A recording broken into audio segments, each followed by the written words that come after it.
楚风，不要杀我，我求你，不要杀我，不要杀我！魂音宗宗主竟然开始向楚风求饶，不想死？那好，给我跪下，向我磕头求饶！楚风对魂音宗宗主说道。他竟将先前魂音宗宗主对紫薰衣的要求放在了魂音宗宗主的身上，而说此话的时候，那缠绕着魂音宗宗主的血色气焰也是将其松开，此意很是明显，就是让魂音宗宗主下跪求饶。楚风，放过我，放过我，只要你放我一条生路，要我怎么样我都答应你。至于魂音宗宗主，倒也是干脆，竟然直接跪在半空之上，不断的向楚风磕头求饶。他这套动作可谓是行云流水，完全没有一丝犹豫。不过对于这种情况，楚风倒也是早有预料，大部分恶人都是吃软怕硬的主，在弱小面前，自己是铁铮铮的硬汉；而在强者面前，他立刻原形毕露，变成了贪生怕死的胆小鬼。倒也不是说恶人之中就没有硬气的人，有，肯定也有，只是相对来说比较少，这倒也能够理解。毕竟贪生怕死是人之常情，不说恶人，就算是善良的人，大部分也都怕死。简而言之，是不怕死的人比较少。楚风，放过我，你要我做什么，我都愿意。魂音宗宗主见楚风没有反应，便求饶得越来越认真。明明是在半空之上，可是他叩头却能传来砰砰的声响，甚至磕得头破血流，可见他这番求饶也是下了苦心的。当你残杀那些婴儿的时候，可想过自己也会有这样一天？楚风对魂音宗宗主问道：“你这是什么意思？”魂音宗宗主瞳孔一缩，感受到了不妙，我要你付出代价。楚风此话说完，又有数道血色气焰飞掠而来，将魂音宗宗主紧紧地缠绕起来。我已向你求饶，为何还要斩杀于我？混账！放开我！楚风，你言而无信。魂音宗宗主一边发出凄厉的惨叫，一边质问楚风：“你错了，我楚风向来言而有信，之前我就说过，让你不得好死，所以说了让你不得好死，就一定让你不得好死，后面的话全部无效。”楚风讽刺地说道。魂音宗宗主气得咬牙切齿，可是奈何此刻的他却没有任何办法，因为他发现他与邪神剑的力量相比，相差之大，完全不在一个级别之上。只不过他很后悔，他发现这种情况的时候已经晚了。救我！救我！忽然之间，魂音宗宗主挣扎着大喊起来。听得此话，楚风目光则是有所变化，他忽然意识到魂音宗宗主的这个求救不是对他说的，而是另有其人。魂音宗宗主的背后还有人，你在与谁说话？楚风冷声问道。然而魂音宗宗主却并未回答，一直呼喊着救我二字，你若不说，我会让你痛不欲生。楚风冷然说道。而果不其然，楚风此话落下之际，魂音宗宗主便叫得越发痛苦起来。原来是那缠绕着魂音宗宗主的血色气焰开始闪烁其暗黑的光芒，就连气息也变得越发诡异。想必此刻魂音宗宗主所承受的折磨已经绝非燃烧那么简单。快说！楚风大声喝道。可是令楚风惊讶的是，魂音宗宗主明明已经痛不欲生，可是面对楚风这个问题，他竟然迟迟不肯回答。小子，你问不出来的，还是由本邪神来帮你吧。而就在这时，一道声音忽然在楚风耳边响起，那是邪神剑的声音。当邪神剑的声音响起之际，楚风感觉到自己的身体、自己的精神力量也受到了攻击。这一次的攻击特别的强烈，是邪神剑。邪神剑要入侵自己的身体，要强行占据自己的肉身。可恶！既然在这个时候，此刻，楚风看着魂音宗宗主，眼中充满了不甘。他是想杀掉魂音宗宗主的，可是现在他却做不到，因为他不能再继续使用邪神剑的力量。若是继续使用，那等待着他的将是再度被邪神剑侵入体内。而楚风不知道这一次是否能如同像上次那样幸运。想到这里，楚风便想将邪神剑收起来，可是他惊愕地发现，邪神剑就想要粘在了自己的手上一般，竟然想放都放不开。不仅是那握住邪神剑的手，楚风忽然感觉自己的整个身体好像都不再是自己的，已经不受自己控制了。小子，连你的身体都已经喜欢上了本邪神的力量，连你的身体都不愿意摆脱本邪神，你想摆脱本邪神，做得到吗？邪神剑那讽刺的声音传入楚风的耳中。抱歉，我的身体由我做主。楚风说完此话，便集中自己的精神力量，将其汇集于那握住邪神剑的手臂。楚风必须立刻将放开邪神剑，否则他就危险了。而当楚风与邪神剑进行抗衡的时候，那遮天蔽日的漫天血云也是开始渐渐消散，自然而然的，那数不胜数的血色气焰也是开始消散，缠绕着魂音宗宗主的血色气焰也为之消散。虽然那缠绕魂音宗宗主的血色气焰消退了，魂音宗宗主也恢复了自由，可是此刻的魂音宗宗主，莫说衣衫已被烧毁，整个人也早已是面目全非，依然在惨痛的咆哮着与哀嚎。过了好一会才反应过来，原来自己已经脱困。发现脱困的魂音宗宗主第一时间将目光投向了楚风。魂音宗宗主听不到楚风与邪神剑的对话，他只看到楚风手握邪神剑站在原地，而那只紧握着邪神剑的手在剧烈的颤动着。是遭到反噬了吗？魂音宗宗主产生了这样的想法，因为他发现楚风此刻双眼紧闭，并没有看着他，那缠绕着楚风的血色气焰也很不稳定。他毕竟是活了多年的老怪物，一眼就看出来楚风是在抗拒邪神剑的力量，真是天助我也。眼见着机会到来，魂音宗宗主便强忍着伤痛，握紧了手中的龙鳞匕首，他想要趁机将楚风斩杀于此。可是这个念头刚刚浮现，魂音宗宗主又愣在了那里，他看向楚风的眼中竟然涌现出了浓浓的惧怕之色。没错，他是怕了，他不敢再对楚风出手，因为他害怕不是楚风的对手，而楚风再一出手就一定是他的死期。经过一番心理挣扎之后，魂音宗主并未对楚风出手，而是转过身向陈氏天城的方向飞去。他竟然逃了。对于魂音宗主的离去，楚风并不知晓。此刻楚风的全部精力都用在了与邪神剑的抗衡之上。他发现这邪神剑的力量越来越强了。他这一次使用邪神剑的时间明明这样的短，可是邪神剑这次的力量却如此的凶猛，比之前强大许多。楚风竟然难以摆脱。忽然之间，楚风感觉那紧握邪神剑的右臂传来一阵痛感，紧随其后，邪神剑对其的攻击也是开始急速减退。楚风的意识开始恢复，而当他睁开双眼后，才发现在他的身前站着一道倩影。这是一位少女，身材有些娇小，可比例却是极好。而这位少女的小脸长得更是精致的很，一双硕大的眼眸甚是迷人。只是她有着一抹冰冷的气质，那并非是伪装而来，更像是骨子里散发而出。好在她穿了一条淡黄色的长裙，这裙子虽然不是那么刺眼，可却也有着一抹阳光的气息，刚好与少女那冰冷的气质形成互补，也就让少女看着不再那般冷漠。巧的是，当楚风将目光投向这名少女之时，刚好一阵大风拂过，将少女裙摆吹起，一双修长且白皙的美腿浮现在了楚风的眼中，瞬间就将少女的美推到了极点。美，这绝对是一位少见的美女。楚风来到百炼凡界已是有些时日，见过的美女也是不少，但是这一位绝对是楚风见过最惊艳的美女，没有之一。而这位其实楚风认识，只不过楚风看到她仍然感到很是惊讶，被她的美貌给深深的吸引住了。因为这位乃是黎月儿，向来女扮男装的黎月儿，今日竟然换上女子的打扮，还真是惊艳至极。哪怕见过美女无数的楚风，此刻也是深深的被她吸引了。可能是出于之前黎月儿一直是男儿身的打扮，楚风还不小心碰到了她那个部位，所以此刻楚风下意识的将目光投向了那个部位，这才发现这个丫头发育的还真是不错，难怪上次手感那么好。黎月儿被楚风的目光扫来扫去，小脸顿时变得如同红苹果一般，红彤彤的。与此同时，她也是恶狠狠地瞪了楚风一眼，道：“看吧，再看你就流血身亡了。”听黎月儿这样一说，楚风才忽然察觉到右臂的疼痛，这一观看才发现自己的右臂竟然被斩断了。只不过那条断臂此刻已经落在了地上，只是哪怕那般，那条断臂的手仍然在紧紧地握着邪神剑。怎么多日不见，还是这么凶残？见面就砍手的。楚风说道：“我不斩断你的手臂，你摆脱得掉那件魔兵吗？”黎月儿说道：“嘿嘿，就知道你是为我好，谢了丫头。”楚风嘻嘻一笑，他岂会不知道黎月儿斩断他的手臂是为了自己好。先前楚风的整个身体都不受控制了，若不是黎月儿这一出手，搞不好楚风还真是无法从邪神剑的魔爪中脱困。楚风一边道谢，一边摊手去抓下方断掉的手臂，吸力涌动，尽管隔着万米高空，可还是在瞬息之间便将那断臂抓到了手中。断臂入手之后，楚风先将邪神剑取下，随后便直接将那条断臂放在了自己的断臂处，意念一动，结界之力涌现而出，不仅将自己的手臂缝合，看不出一丝伤痕，就连那被斩断的衣衫也被他一同修复了。这件你还要留着？见楚风又将邪神剑收了起来，黎月儿的小眉头轻轻地皱了一下。虽然危险是危险了点，但总归是一个保命的手段。比如这一次，楚风笑着说道：“只是危险了点吗？”黎月儿眉头皱得更深了。先前的一幕，他可都是清清楚楚地看到了。回想起那漫天的血云，以及那笼罩大地的魔气，他此刻仍感到后怕。那才是真正的毁灭性的力量。我劝你还是找个地方将它封印了。这把剑太诡异了，绝非寻常的魔兵。黎月儿说道。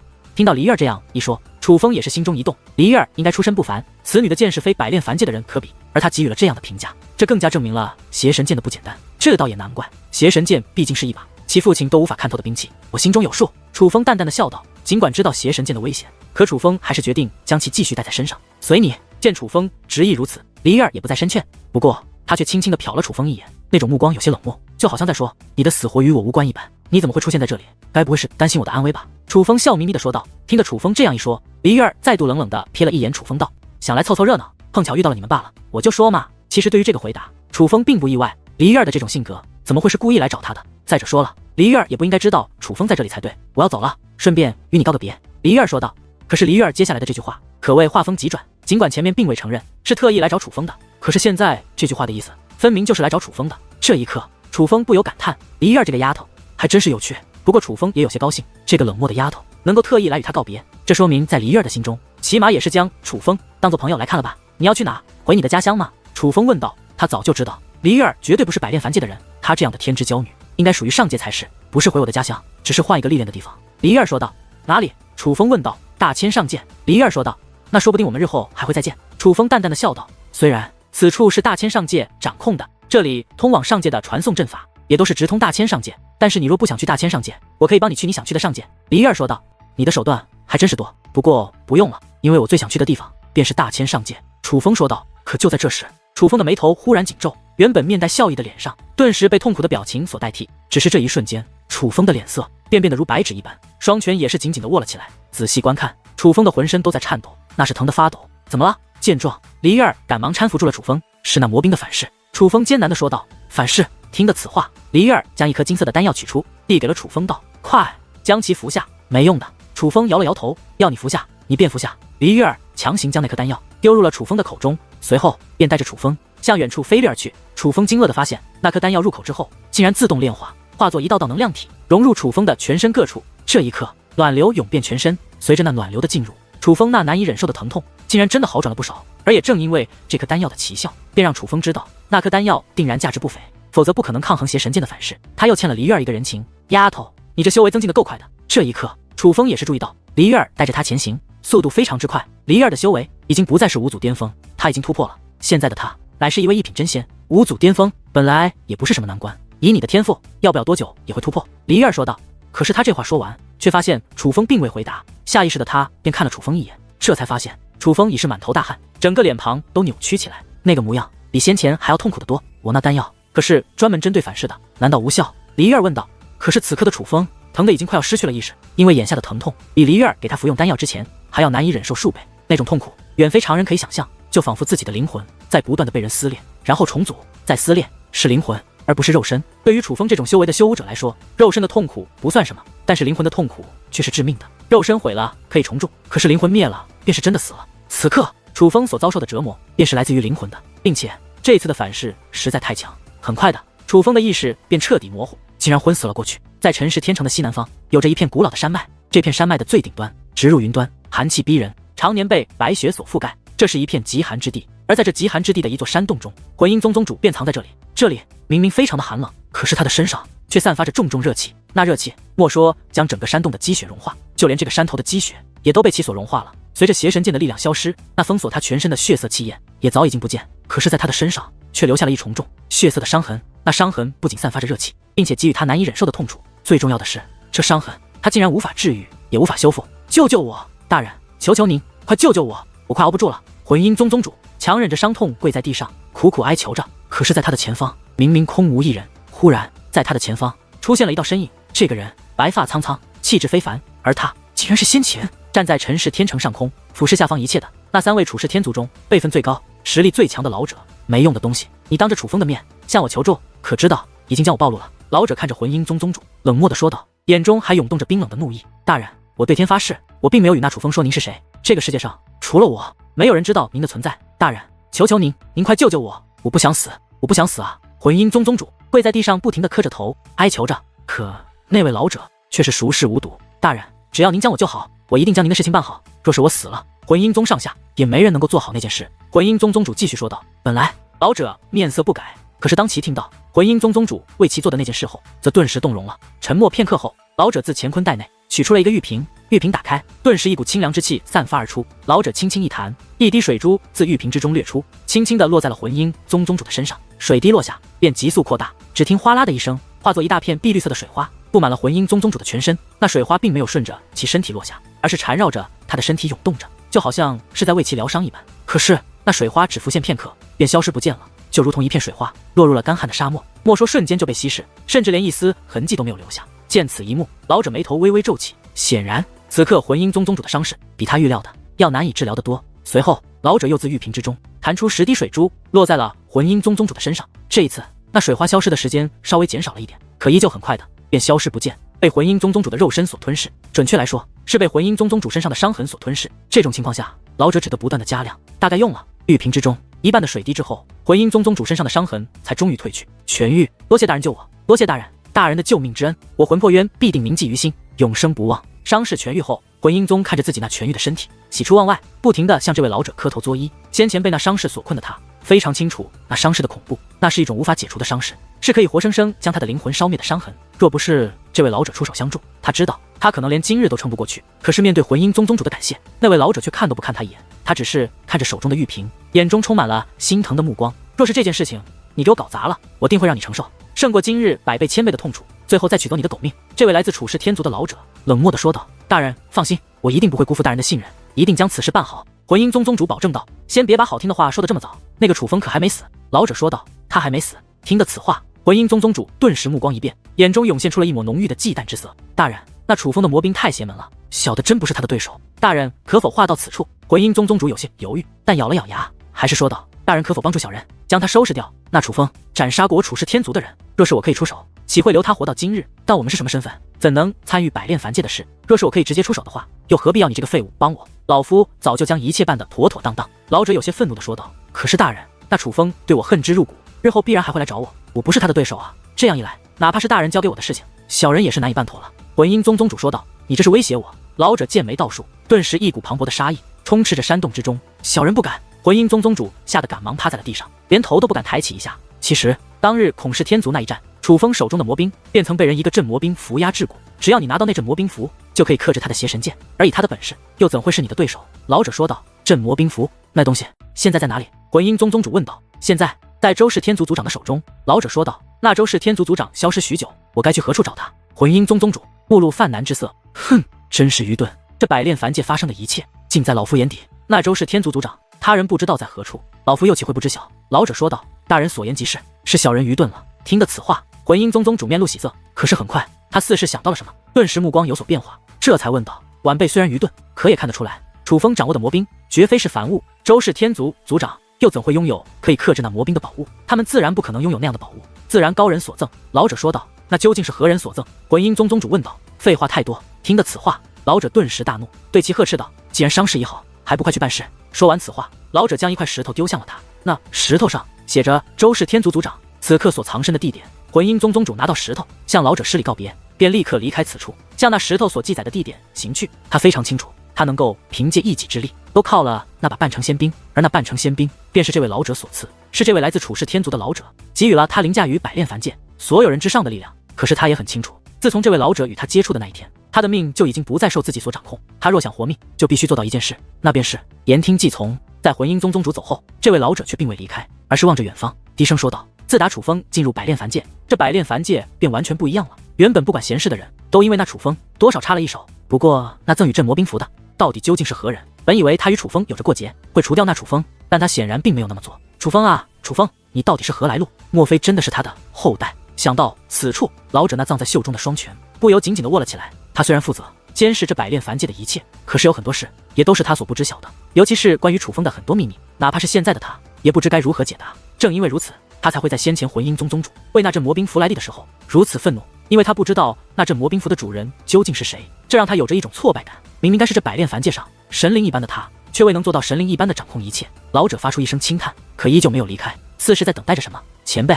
而大概3个时辰之后，那位楚氏天族的中年男子则自远方飞掠而来，落在老者身前，对其施以一礼。回来了，楚风怎么样了？老者问道。回前辈，楚风被那个叫做黎儿的姑娘带走了，虽然遭受了反噬之苦，不过应该不会有生命危险。至于那个黎儿，应该就是之前的黎明公子。真是没想到，他竟然隐藏得如此之深。但楚风显然早就知道，那黎明公子乃是女儿之身，不知道是在云鹤山的时候知晓的，还是在什么地方。这都是晚辈疏忽，未能做到绝对的监视。中年男子话到此处，脸上挂着些许惭愧之色。这怪不得你，上面有命令调走了这百炼凡界的太多族人，我们人手不够，监视不周，也是情理之中。老者说道。话到此处，老者又问道。我族那些来百炼凡界历练的小辈们都走了吗？老者又问道。前辈放心，他们都已经走了，毕竟我族已经将这百炼凡界内的任务全部废除，没了任务可做，他们自然也不会留在这百炼凡界。中年男子说道。走了就好，魂阴宗此次不知道要玩什么猫腻，千万别让他们搅和进来，否则按照我族的规定，就算他们遇到危险，我们也不可以擅自出手相救的。老者说道。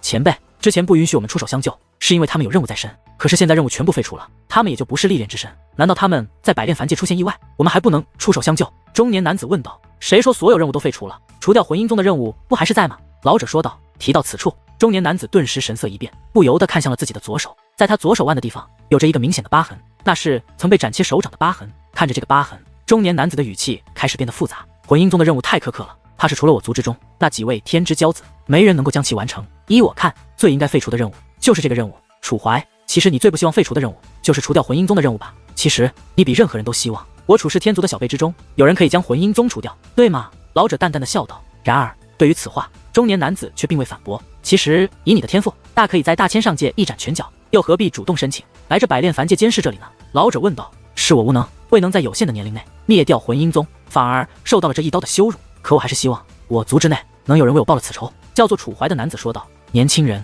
该放下的要放下，这件事不要一直记挂在心上了，否则他对你没有好处。老者说话间，手掌隔着虚空那楚怀的手腕，轻轻的一磨，一重结界之力涌入楚怀手腕，将那刀疤给消除得干干净净。他很清楚，以楚怀的实力，自己就可以将那刀疤去除。他一直留着这个刀疤，是故意为之。老者明白，楚怀留着这个刀疤，是想提醒自己，自己曾败在过这百炼凡界魂婴宗的手上，想用这个疤痕督促自己变得更强。可是对于楚怀这种心高气傲的人来说，这道疤痕实际上并没有成为他变强的动力，却成了他内心深处一道难以磨灭的印记。这道印记名为耻辱。前辈！就在这时，那名中年女子也是飞掠而来。她落地后，并没有像楚怀那般恭敬地向老者施礼，而是随意的道：“英雄城的人没有回到英雄城，想必是怕楚风失败，他们也遭到牵连，躲到其他地方去了。其他地方是哪里？”楚怀问道。女子不知如何回答，脸上涌现出了些许尴尬。怎么每次都是这样？难道不知道你来到此处负责的是什么吗？怎么这点事情都做不好？楚怀有些不悦。哎呀，那么多人都调回去族中了，百炼凡界的任务也都取消了。先不说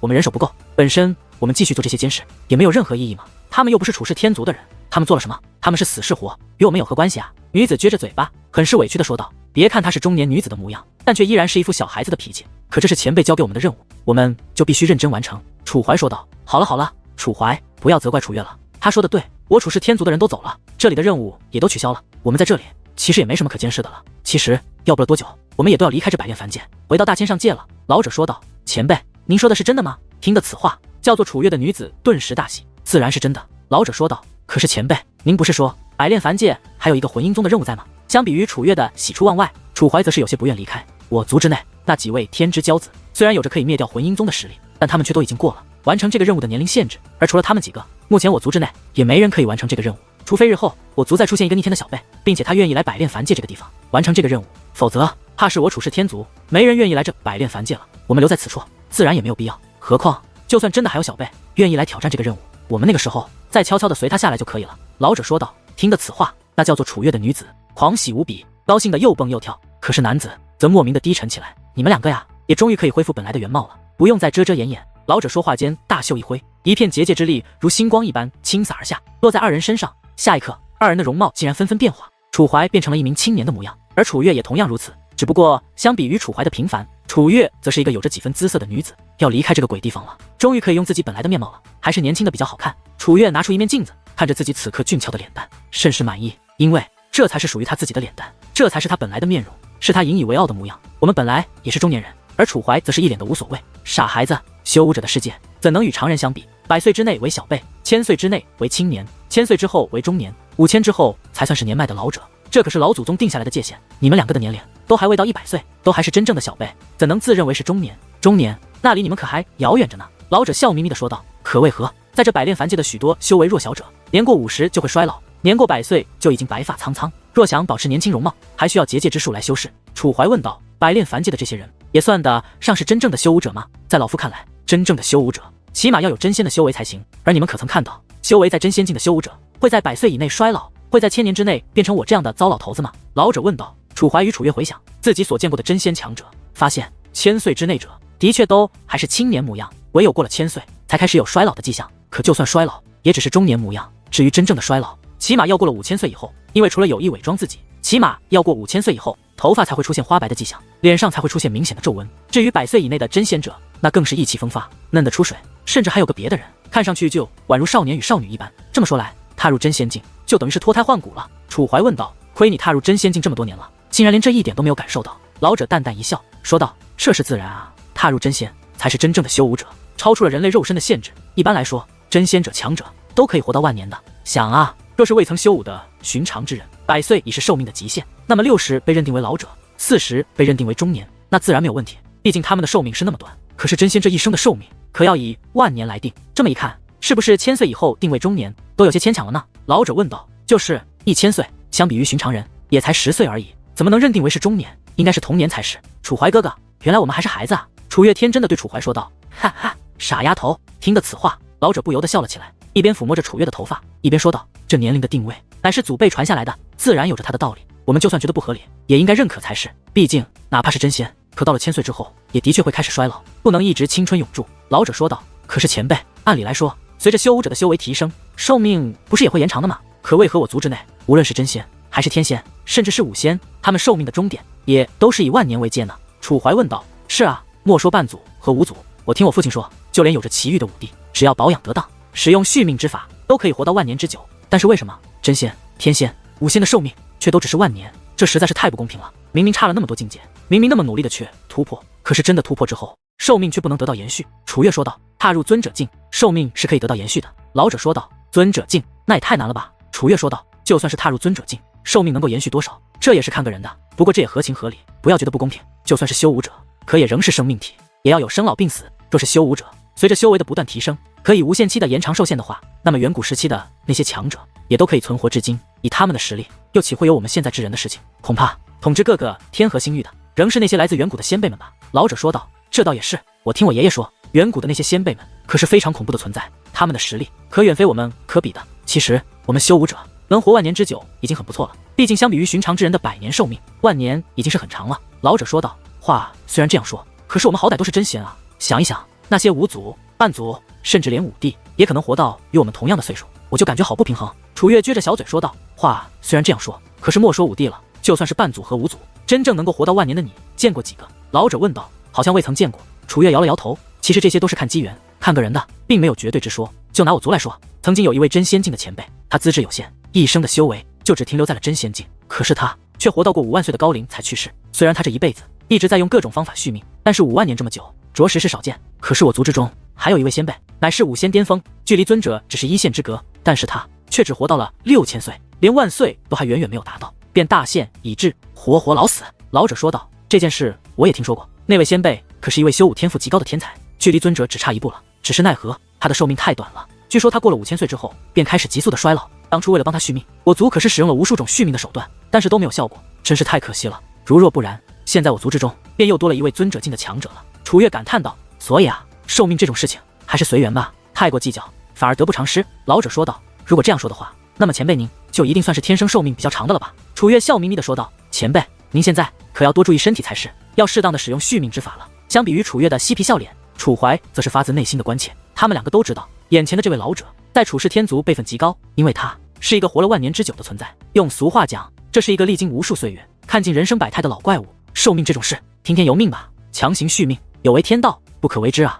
老者无所谓的笑道：“前辈真是看得开，希望我到了您这个年纪也能如此豁达。”楚月说道。老者哈哈的笑了起来。老者这个笑容虽然看着很是轻松，可是他那深邃且深沉的目光却是充满了忧虑。“前辈，这里便是那魂婴宗宗主疗伤的地方吗？他怎么样了？莫非他的伤势已经治好了吗？”忽然，楚月将目光投向了先前魂婴宗宗主所在的地方，因为那里还有魂婴宗宗主的气息。“已经治好了。”老者说道。“他是怎么治好的？我看楚风所用的魔兵非常的诡异，就算那魔兵的力量消失，可所留下的伤势也应该不是那么容易治好的才是。”楚怀说道。“是啊，那伤势看上去的确不太容易根治才是。”楚月也是赞成的点头。他们两个之前都曾在暗处见识到了那一战，所以也都对邪神剑的力量记忆犹新。不管怎么说，他们两个也都是真仙强者，并且他们如今的修为其实都在那魂婴宗宗主之上。试问，若是他们被那样的力量所伤到，他们都不知道该如何治疗，那魂婴宗宗主是如何治愈的？魂婴宗能在百炼凡界延续这么多年，凭借的就是那魂婴魔功。那魔功很是诡异，否则也不会这么难对付。就连楚怀你这样的天才都败在他们手中。老者看向了楚怀，听得此话，楚怀不再言语。虽然自认为现在的他可以轻易的灭掉魂婴宗，可是当年上还年轻的他的确不是魂婴宗的对手。正因为当年的失败，魂婴宗在他的心中也落下了深刻的阴影。可是前辈，就算那魂婴宗有着特殊的手段，可那魔兵的威力似乎已经超出了他们。楚月仍有话想说，他没与魂婴宗交过手，他来到此处的时候实力就凌驾于魂婴宗之上，所以他打心眼里看不起魂婴宗，而自问若是他都没办法破解那魔兵的伤势，魂婴宗凭什么？所以得知魂婴宗宗主自己化解了那伤势，他并非不相信，只是他很不服气。好了，不要对此事纠结了，告诉你们一个好消息吧，其实我已经向族内申请，叫你们两个调回大千上界了，相信要不了多久，你们就可以回到大千上界，不必再陪我这个糟老头子在这里一起受罪了。老者说道。前辈，您说的是真的吗？听得此话，楚月大喜。傻丫头，老夫什么时候骗过你？老者淡淡的笑道。太好了，终于能离开这个鬼地方。这一刻，楚月高兴的满脸笑容，甚是欢喜。前辈，可是魂婴宗此次搞了这么大动静，定然是有所阴谋，晚辈还想知道他们到底要做什么，我可否继续留下来？楚怀说道。楚怀啊，我们来此本来的目的是为了监视我族小辈，是记录他们如何完成这百炼凡界的任务的。至于百炼凡界发生的事，本就与我们无关，就算你与魂婴宗有着过节，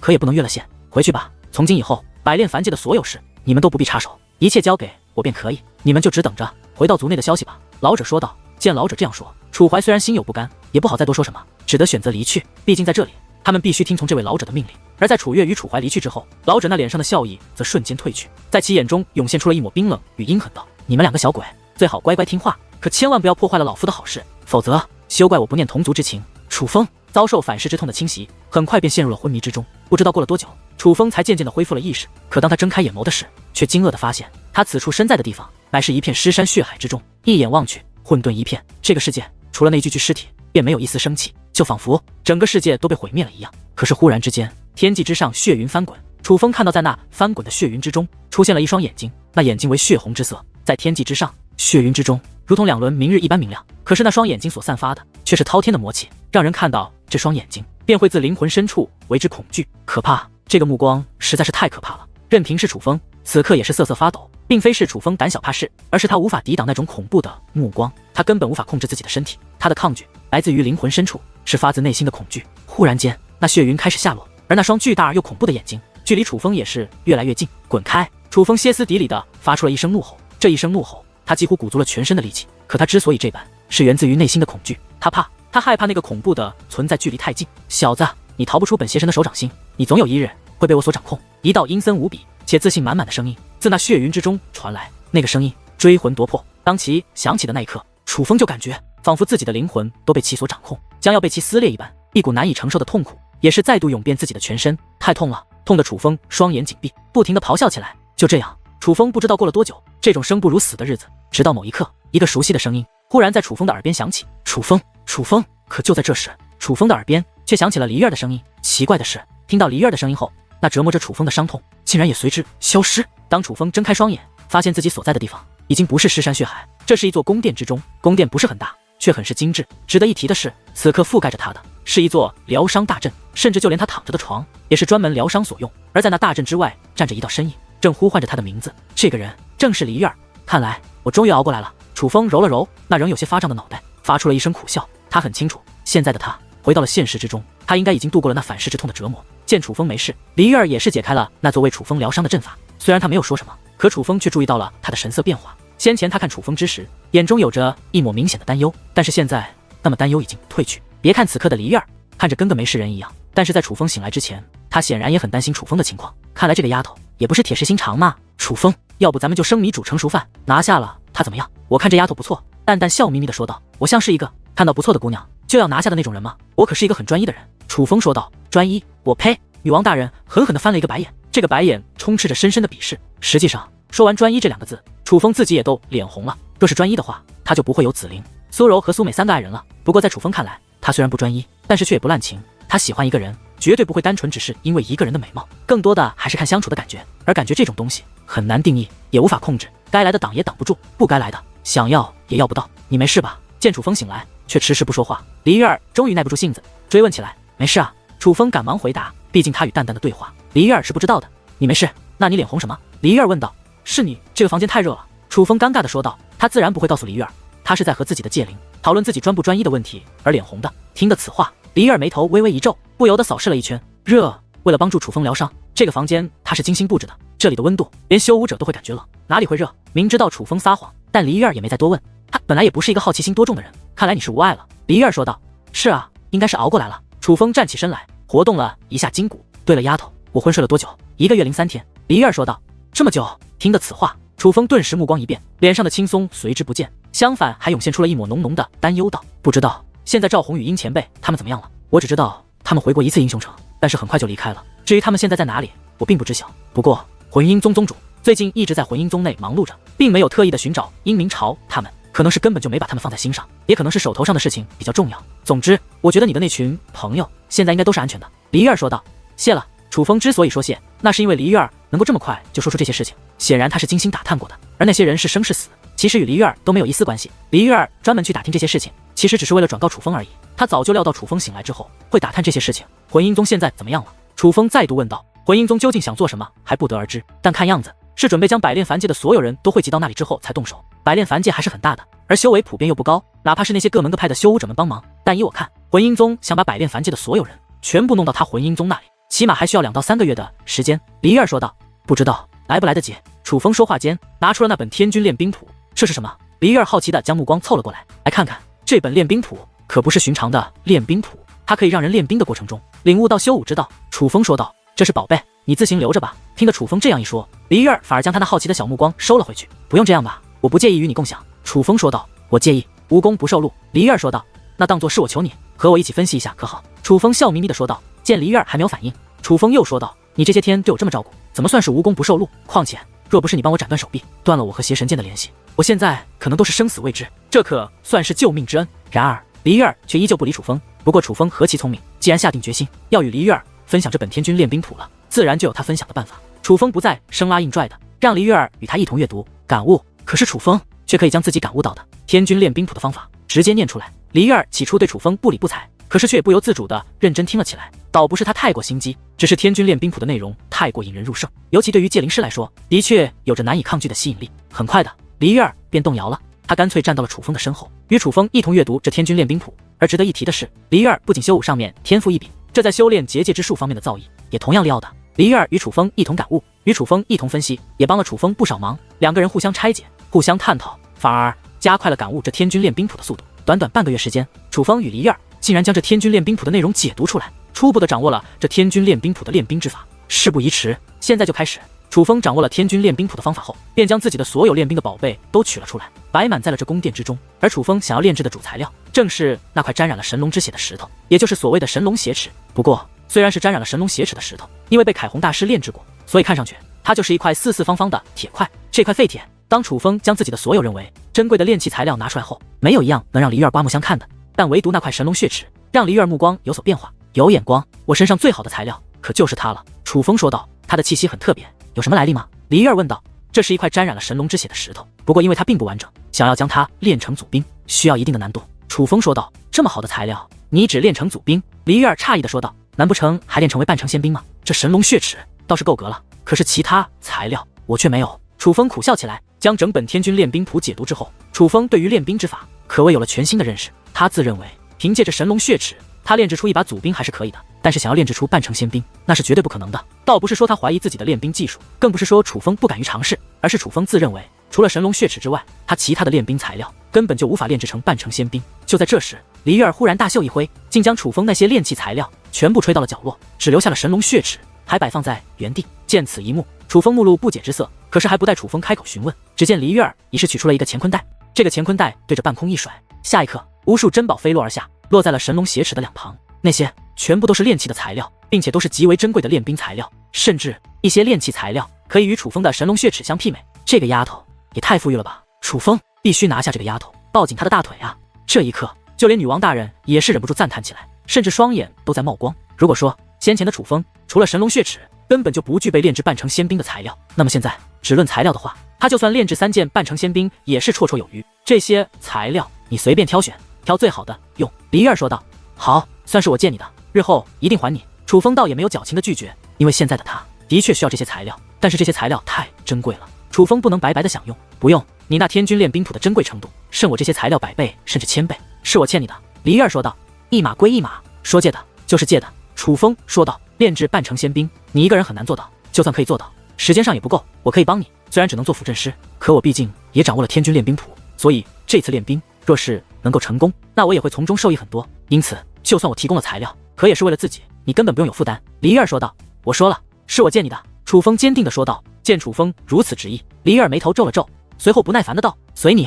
嘿，这样才怪。见黎月儿妥协，楚风才淡淡一笑，随后说道。我的小助手，事不宜迟，我们现在便开始吧。随后楚风便与黎月儿开始按照天军练兵谱上的内容布置练兵大阵。楚风为主阵师，黎月儿为辅阵师，可是哪怕是2人联手，哪怕材料充足，完全可以挑最好的材料来炼制1件半成仙兵，可是想成功的炼制成一把半成仙兵，这个难度也是非常的大。在楚风看来，成功的希望只有5成，毕竟那可是半成仙兵啊。目前整个百炼凡界，除了黎月儿之外，便只有魂音宗宗主拥有，但哪怕如此，楚风还是要尝试，因为随着练兵的难度不同，楚风能够从中获益的修武之道也是不同。接下来楚风便与黎月儿联手炼制半成仙兵。这次炼制半成仙兵，虽然有许多材料可以与神龙血齿相媲美，可是楚风依然是以神龙血齿为主要材料。这其实也是黎月儿的建议。在黎月儿看来，如果那神龙血齿真的是沾染了神龙的血，那么实际上这块石头的价值要超过他目前所拥有的所有材料。若是能够成功的打造成半成仙兵，搞不好会唤醒那块石头之中的神龙之血，这样一来，搞不好能够打造出一把极品的半成仙兵。而楚风与黎月儿这次炼制竟然就用了足足3个月的时间。3个月的时间过后，这把神龙血齿的样貌并没有发生太多变化，除了多了一个可以握住它的剑柄之外，它的兵身仍是一个四四方方的铁块，但是那些精挑细选的材料却都不见了，是融合了。虽然神龙血齿的外貌还未改变，可是实际上楚风已经成功的将那些材料融入到了神龙血齿之中，所以此刻的神龙血齿已经并非先前的神龙血齿他所充斥的，可是真正的仙级武力，只差一步，他就能成为真正的半成仙兵了。丫头，稳住，就快成功了！就在此时，楚风忽然大喊一声，眼下已经到了练兵的最关键的时刻。可是这3个月的时间，楚风与黎月儿都消耗到了极大的精力，眼下楚风与黎月儿皆是脸色苍白，浑身都被汗水浸透。楚风还好，尚且还能稳住自己，可是黎月儿的双手竟然开始微微颤动起来，这可是练兵的大忌。因为此刻黎月儿也在催动着这座阵法，而炼制兵器、运转阵法的双手就是最关键的地方，哪怕相差一丝一毫，都可能影响练兵的结果。果不其然，伴随着黎月儿的双手颤动，在那神龙血齿上面忽然出现了一道裂痕，紧随其后又有数道裂痕不断出现，很快便布满在了那神龙血齿之上。丫头，稳住啊！看到这一幕，楚风也是有些慌了。若是这个时候神龙血齿碎裂，那可真就是功亏一篑了，甚至连他们2个都可能受到反噬。楚风，抱歉，我快坚持不住了。黎月儿艰难地说道。他在说这话的时候，就连声音都在是颤抖的，他当真是虚弱极了。而听到黎月儿这样一说，楚风的内心顿时一沉。经过这段时间的相处，楚风非常清楚，黎月儿可不是一个轻言放弃的人。他既然说了这句话，那就是他真的坚持不住了。就在这时，楚风的体内忽然释放出磅礴的结界之力，那结界之力覆盖了整座练兵阵法。随后，楚风双掌合并，两手紧紧地握在一起，大喝一声：“还！”这座阵法竟然停止了运转。准确来说，并非是停止运转，只是运转的速度被楚风强行降了下来。丫头，帮我一个忙，把辅阵师的阵眼移动到我的身上来。楚风说道。不行，楚风，你这样会有生命危险的。听得楚风这样一说，黎月儿顿时面露惊慌之色。楚风，不能胡来，你要修为不要命了。相比于黎月儿，蛋蛋更是异常的激动。他们2个都很清楚，现在的楚风无论是体力还是精神力都消耗极大，几乎到了快要被榨干的地步。这种情况下，他一个人支撑主阵师的位置已经是非常艰难。若是这个时候将辅阵师的责任也加到他的身上，那么负担太大了，楚风会支撑不住，会因为体力耗尽，活活将自己透支而死。听我的，我还挺得住。楚风说道。不行，黎月儿拒绝道。这一次我输不起，必须成功。丫头，听我的，帮帮我。楚风焦急地说道。虽然从一开始就知道这次炼制半成仙兵只有50%的把握，可是楚风却是抱着必须成功的决心去的。他必须尽快提升修为，只有提升修为才能与魂英宗抗衡，否则他担心魂英宗此次阴谋成功之后，下一步就会对付英明朝他们。快点啊，我坚持不了多久了！楚风大喊起来。这一刻，黎月儿的脸上露出了非常为难的神色，可是经过片刻的心理挣扎之后，他还是将自己身下那辅阵师的阵眼小心翼翼地转移到了楚风的身上。随后他便退出了这座练兵大阵。退出练兵大阵之后，黎月儿便直接瘫坐在了地上，他是真的精疲力尽了，但是他却根本来不及休息，而是将那紧张的目光投向了楚风。现在他已经退出了那座练兵大阵，如果说之前那座大阵是由他与楚风2个人支撑，那么现在那座练兵大阵便是楚风一人支撑，所有的压力都落在了楚风一个人的身上。而在黎月儿退出那座练兵大阵之后，楚风忽然咆哮一声，下一刻磅礴的结界之力便自楚风的体内涌现而出，竟与这座练兵大阵相融合。楚风，你疯了？怎么可以这么乱来？见到这一幕，女王大人立刻就急了。楚风现在是将自己与这座大阵融合为一体了，这种融合会有助于楚风掌控这座大阵，相对来说，楚风会省很多力量。在眼下这种楚风的力量已经快要耗尽的情况下，使用这种方法的确是一种手段。可是这个方法一旦使用，楚风将与这座阵法共存亡。现在的楚风想要活下去，就只有一种办法，那就是把这半成仙兵练成，否则等待他的将是死路一条。从现在开始，楚风就算想停止，也停止不下来了，因为这座练兵大阵会自动的抽取楚风身体内的结界之力，楚风根本就无法控制。当那座练兵阵法继续运转之后，便开始强行抽取楚风的结界之力。这种情况下，楚风承受了阶段的压力，那压力让他感到痛苦，使其不断的咆哮起来。他这是在拼命自己最后的力气来完成这座大阵，不成功便成人。而在楚风全力催动之下，整座练兵大阵也是开始绽放起耀眼的光芒。那座练兵大阵在颤动，那涌动在练兵大阵的力量在颤动，甚至整座宫殿都在颤动。那练兵大阵在缩小，向神龙血齿浓缩而去。这一刻，无论身在阵外的黎月儿，还是身在楚风体内的蛋蛋，都是一双袖拳紧握，紧张的不得了。因为只要那练兵大阵成功融入神龙血齿之内，这半成仙兵就成了，反之就败了。但是他们现在最担心的是，楚风是否能够坚持到那个时候。楚风是在用生命练兵，所以只有2个结果，一个是楚风成功将这半成仙兵炼制完毕，另一个则是楚风的力量未能支撑到那个时候，他耗尽自己的一切，把自己活活累死，而这件半成仙兵也以失败告终。在这种情况下，时间显得格外慢，但是黎月儿和蛋蛋已经管不了那么多，他们2个只希望那阵法能够浓缩的再快一点，成了就快要成了。楚风，顶住啊，只差一半就成功了。终于距离练兵大阵浓缩就只差了一半，可是这个时候那练兵大阵的浓缩却停止了。这种情况之下，无论是黎月儿还是蛋蛋他们连开口为楚风加油的话都不敢说了。他们都觉得楚风是要坚持不住了，可是这种时候，就算放弃也已经来不及了。楚风只能成功，不能失败。蛋蛋，抱歉，我怕是要先走一步了。就在万分担心之际，蛋蛋听到了楚风的声音。只不过此刻楚风的声音虚弱至极，就仿佛他的生命都已经被掏空了一般，就仿佛他已经成了死人一般。笨蛋，你给我咬着牙挺住啊！怎么可以在这个时候放弃？女王大人急得眼泪都流了出来。这可是生死关头的时候，楚风一个念头就能决定自己的生死。我的脑袋已经空了，灵魂也空了，我已经将我体内的精神力耗尽了。这座练兵大阵，我撑不住了。楚风虚弱地说道：“你若这个时候死了，你母亲怎么办？你母亲费尽周折，将本女王封印在你的体内，可都是为了你。你若是在这里便栽了跟头，也未免太丢人了吧？你的母亲可是一位能够强行闯入我修罗灵界，去强取豪夺的存在，你怎么可以这么弱？就连一座区区练兵大阵都掌控不了！”女王大人愤怒地喊道。她并非是真的恨铁不成钢，她只是希望能够激励楚风，让楚风熬过去。虽然楚风若是因为精神力耗尽，身体透支而死，女王大人不会受到牵连，他还会活下去。可自己的生死并不是重点，女王大人是不想楚风死，不想楚风死在这种地方。母亲，听到这两个字，楚风忽然内心一颤，而也就在他想起母亲的那一刻，楚风忽然意识模糊了，在他的眼前不再是那座强行抽取他结界之力的练兵大阵，他的眼前是白茫茫的一片。可是隐约之间，他看到了一道身影，那应该是一个女子，长发飘飘的女子。那道身影距离他很近，就在他的身前，可是楚风却看不清她的脸，无论怎么努力都是看不清，只能感觉到那女子在用她的手轻轻地抚摸着楚风的脑袋。那一刻，楚风觉得那仿佛是世界上最柔软、最温暖的手在抚摸着自己，一种难以形容的情感在自己的心中爆发，流动于全身各处。这时的楚风很想说话，可是他却根本开不了口，无法表达。然而就在此时，一道无比温柔的声音却在楚风耳边响起：“凡儿，是我不好，不能守护在你身边，我不祈求你能原谅我，我只希望你能够坚强地活下去。”那个声音落下之后，眼前的身影便开始散去，楚风眼前的一切又变成了那座宫殿，又是那座练兵大阵。可是这一刻，楚风能够感觉到，在他那原本被掏空的身体里，竟然涌现出了极为磅礴的精神力，那种感觉就像是将要爆发的火山，连挡都挡不住。忽然之间，楚风大声地咆哮起来，随着那精神力的沟通，磅礴的结界之力自楚风的体内散发而出，这股结界之力之强大，竟然掀起了阵阵风浪，瞬间便将这座宫殿内的摆设吹得混乱一片，甚至就连黎月儿都被吹得连连后退，有些睁不开双眼。这股结界之力怎么如此之强？此刻黎月儿一脸的吃惊，在他看来，莫说此刻的楚风已经是体力耗尽，精神力都用光了，就算是先前楚风状态最好的时候，也不具备如此强大的结界之力。这种结界之力虽然仍是仙级结界之力，可是给他的感觉却仿佛已经超越了仙级结界之力一般，那是一种极为精纯、极为强大的结界之力。倘若相同的结界之力也有阶级之分，那么此刻楚风所散发的结界之力，便是贵族中的贵族，是王者中的王者。终于，楚风体内那如同火山爆发一般的结界之力开始消退，而当楚风那磅礴的结界之力消退之后，黎尔顿时目光大喜，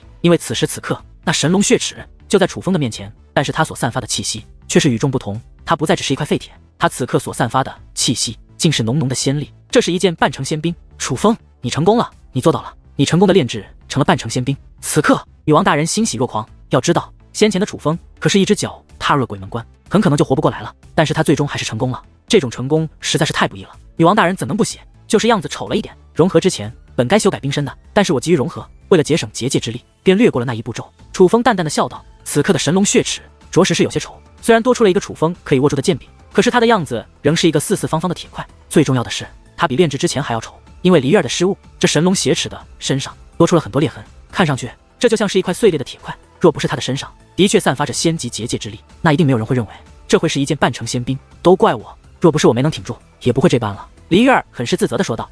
算了，丫头，我们这不是成功了吗？若不是你，我连这一步都坚持不到。炼制半成仙兵实在是太难了。楚风说道。楚风，你先前体内所示，你发的结界之力是怎么回事？黎儿问道。他本不是一个多管闲事的人，但是对于这件事情，他实在是太好奇了，因为先前楚风所散发的结界之力，给予了他从未有过的感觉。若非要说，那是一种君临天下的气质。同样身为界灵师，他很想知道楚风这种力量是从何而来，先前有何不同吗？面对黎儿的问题，楚风则有些茫然。他先前只是感觉自己本掏空的身体又涌现出了磅礴的精神力，所以便用精神力去沟通结界之力，主动催动阵法。除了这些，他倒并没有注意到其他变化。非常不同，黎儿说道。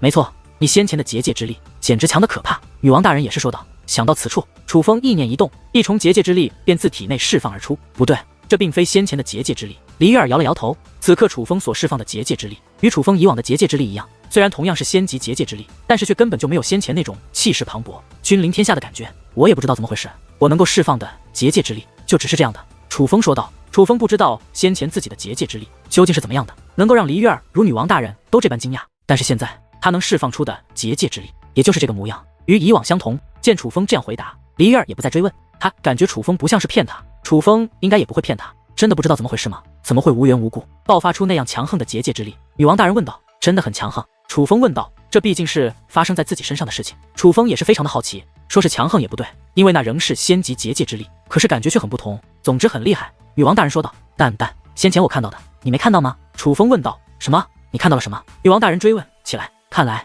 你没看到。楚风说道。你究竟看到了什么？快说啊！你这该死的家伙，不要吊本女王的胃口好不好？快说，快说，快说，快说，快说，快说！女王大人无比好奇地催促起来。我好像看到我母亲了。楚风说道。母亲？怎么回事？在哪看到的？你母亲来找你了？女王大人越听越激动。应该是我婴儿的时候，那种感觉更像是一段记忆。楚风说道。是因为你看到了母亲，所以才唤醒了某种力量吗？很有可能啊，毕竟你母亲的结界之术可是很强的，应该也遗传了她的血脉与天赋才是。只是可能你的那种血脉和天赋还未彻底觉醒，而先前受到你母亲那段记忆刺激，所以帮你觉醒了。虽然只是觉醒了一瞬间，可是真的很有可能是这个原因。女王大人分析起来。有可能吧？楚风不敢确定，他先前只顾着将半成仙兵炼制成功，真的没注意到自己散发的结界之力有何特别。若是这样可就太好了。女王大人欣喜若狂，她毕竟感受到了楚风那股强大的结界之力，而正因为那股结界之力太过与众不同，女王大人才希望楚风日后能够一直拥有那样强横的结界之力。对了，楚风，你的母亲长成什么样子？只要知道她的样子，日后就可以去找她了。女王大人说道。看不清，但我想母亲一定是一个大美人。楚风非常确信地说道。虽然只是一个模糊的影子，但楚风却感觉自己的母亲是一个非常有气质、非常美丽的女子。这倒也是正常，相信对于每一个人来说，都觉得自己的母亲是一个很美丽的人吧。不过我记住了她的声音，非常的温柔。现在回想起那句话，楚风仍然感觉极其的温暖，那种感觉让楚风沉醉其中，不愿自拔。他想，也许这就是母爱的感觉吧。没有看清的话，还真是可惜。不过能够听到声音，对你来说也很幸福了吧？女王大人说道。与楚风相识这么久，女王大人非常清楚楚风是多么的渴望见到他的母亲。楚风不可置否地点了点头，他仍在回味先前所看到的那个画面。楚风。可就在这时，黎儿的声音忽然响起。你怎么了？为何问你不答？黎儿对楚风问道。楚风有些尴尬，自己沉浸在先前的记忆中，有些不能自拔，竟然没听到黎儿与他说话。你可能是太疲惫了，快坐下休息一下。黎儿说道。你这丫头不用管我，还是先好好照顾自己吧。楚风反手拖住了黎儿，将她搀扶到了座椅之上，并且开始为黎儿布置阵法，帮其恢复精神力，缓和此刻的情况。此刻的黎儿小脸煞白，衣衫都湿透了。明明是一个厉害的小辣椒，此刻却像是一个手无缚鸡之力的弱女子。楚风很是心疼，若还不是为了帮自己成功的炼制神龙挟持，黎儿也不会这般透支自己。你快停下，你的情况比我要糟。见楚风竟帮其恢复精神力，黎儿赶忙劝阻。无碍，我没事的。楚风淡淡一笑，仍旧为黎儿恢复。片刻之后，黎儿缓和了许多，虽然脸色依旧苍白，可却至少有了精神，也有了力气。而再看楚风，竟然像没事人一样，与先前练兵大阵完成之前相比，简直判若两人。你怎么会无缘无故的就突然恢复到了这种程度？莫非你体内还潜藏着某种力量？黎儿仍是有些好奇，他很清楚楚风恢复成这个样子，应该与那股强横的结界之力有关。自从那结界之力散发而出后，楚风整个人就都变得精神无比，就像是重生了一般。而若是这种情况之下，楚风也不知道是怎么回事，那就只有一种可能，就是楚风的体内还潜藏着一种力量，这种力量是楚风也不知道，也无法使用的力量。若真是那样，便是最好了。楚风淡淡的笑道，随后对黎儿说道。对了，先前你要问我什么问题？我想问你，此次练兵得到了多少收获？黎儿问道。